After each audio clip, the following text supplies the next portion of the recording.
இதெல்லாம் நான் வீடியோ போட்டு 5 நாள் ஆச்சு. கரெக்ட்டா போகிறதுனால சின்ன மன கஷ்டம். நம்ம ஏதாவது ஒரு வேலை செய்யும்போது அதுக்கேத்த அப்ரிசியேஷன் கிடைச்சா ரொம்ப சந்தோஷமா இருக்கும். பட் கிடைச்சது கொஞ்சம் கம்மியானா கூட மனசு கஷ்டம் ஆயிடும்.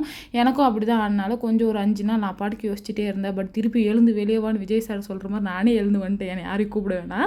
இன்னைக்கு வந்து பார்த்தீங்கன்னா, தக்காளி குருமா அப்படி செய்யலான்னு சொல்லிட்டு ஸ்டார்ட் பண்ணேன். அந்த மூஞ்ச பார்த்தாவே தெரியும் அவ்வளோ தூக்கம். பட் என் ஹஸ்பண்ட் காலையில வந்தவுடனே எனக்கு எதனா செஞ்சு கொடு அப்படின்னாரு. ஆசையா செஞ்சு கொடுத்தா ஆஸ் யூசுவல் நல்லா இல்லன்ட்டாரு. இதுக்கு நீ தக்காளி கொஜ்ஜியே வச்சுக்கலான்னுட்டு. ஸோ இதுலேருந்து என்ன தெரியுதுன்னா, நாம பார்த்து பார்த்து ஒருத்தருக்கு செய்யும்போது அதை அவங்க அப்ரிஷியேட் பண்ணலனா, நீங்கள் அவங்களுக்காக எதுவுமே செய்றீங்க. எப்பயும் போல் செஞ்சு போட்டு நின்றுருங்க. அதுக்கப்புறம் எனக்கு நீ வாய்க்கு ருசியாக செஞ்சு போடலனா வாய் மேலே ஒன்று போடுங்க.